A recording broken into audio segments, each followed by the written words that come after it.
As we've mentioned, the House on Wednesday passed a bill that would lead to a nationwide ban of the popular video app TikTok if its China-based owner doesn't sell. Lawmakers acted on concerns that the company's current ownership structure is a national security threat.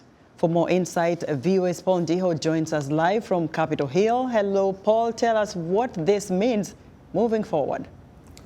Thank you, Esther. Certainly, this is a very important decision from the U.S. Capitol. Lawmakers contend that if ByteDance, the parent company that owns TikTok, doesn't divest from here, the United States, they are going to ultimately ban TikTok from here.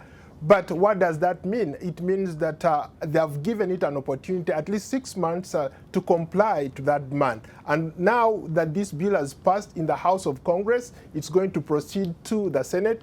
And if Senate can overwhelmingly replicate what was done in the House, chances are that President Biden will sign it and it will be codified as law here in the United States. So that means that if they have not divested by then they'll be banned from the United States.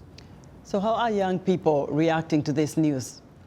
Mixed reactions, Esther. You think about a lot of young people using TikTok for all sorts of things. There are people who produce content that pays them money. People have started small businesses on TikTok that have mushroomed into startups that are generating millions and millions of dollars for these young people. You have TikTok that allows them the opportunity to express themselves. There are people who think that banning TikTok here is like trying to silence them, gag them from expressing themselves. So there are those concerns. There are people who think that this is politically motivated. There are people who look at it as an age gap issue. Most of the legislators are in that age range where they cannot relate with what is on TikTok. And when you think about it, TikTok's majority or the most important people on TikTok are 12-year-olds to 30-year-olds. So when you look at that age gap,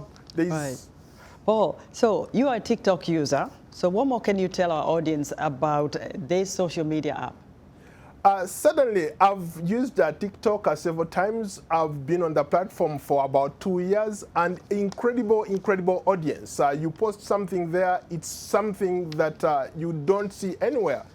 For example, you cannot replicate what you do on TikTok on other social media platforms.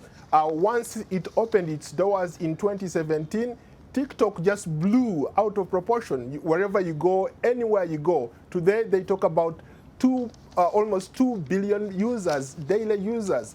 That's a huge leap compared to what it was when it opened up in 2016. It was in the millions, but now you're talking about 2 billion. So there is also that scare from other social media sites that TikTok could actually take away that audience. That's why you see them pushing harder Congress here in the United States, especially the big social media giants here, trying to tap into that market as well. I'm sure we'll be back talking about this after this grace period of 6 months runs out. Paul, thank you very much for your insight. Thank you.